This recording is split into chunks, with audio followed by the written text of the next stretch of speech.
आता पुस्तकं वाचतात तुम्ही, तर असे कोणते जे पुस्तक आहेत, बुक्स आहेत, जे रिकमेंड कराल की ज्यातून जे नवीन व्यावसायिक उभे राहत आहेत किंवा ज्यांना व्यवसाय करायचा आहे त्यांना मदत होईल?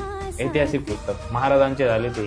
तर आता सगळ्यात पहिले जर का छत्रपती शिवाजी महाराजांचा बेसिक इतिहास समजून घ्यायचा असेल सोप्या भाषेत, बाबासाहेब पुरंदर यांचं राजा शिवछत्रपती म्हणून हे पुस्तक आहे की ज्याच्यातनं तुम्हाला एक एंट्री लेवल तुम्ही चांगल्या पद्धतीने शिवचरित्र समजून घ्यायचं, आयडिया येईल प्रॉपर काय होतं ऍक्च्युली. आता थोडंसं काय होतं की इतिहासामध्ये खूप पार्ट आहेत. म्हणजे आपण म्हणायला गेलं तर इतिहास प्रेमी खूप आहेत, पण इतिहास अभ्यासात थोडे प्रत्येकाला तेवढा वेळ मिळत नाही. तर टेक्निकल अभ्यास जर का शिवचरित्राचा करायचा असेल तुम्हाला, त्याच्यामधनं खरंच काहीतरी जर का घ्यायचं आहे आणि ललित कथा व्यतिरिक्त तुम्हाला आतमध्ये जर का जायचं आहे, तर श्री गजानन मेंदळेंचं श्री राजा शिवछत्रपती म्हणून पुस्तक आहे. 2 खंड आहेत त्याचे, 2600-2700 पानांचं पुस्तक आहे, ज्याच्यामध्ये ईच अँड एव्हरीथिंग हे रेफरन्स दिले.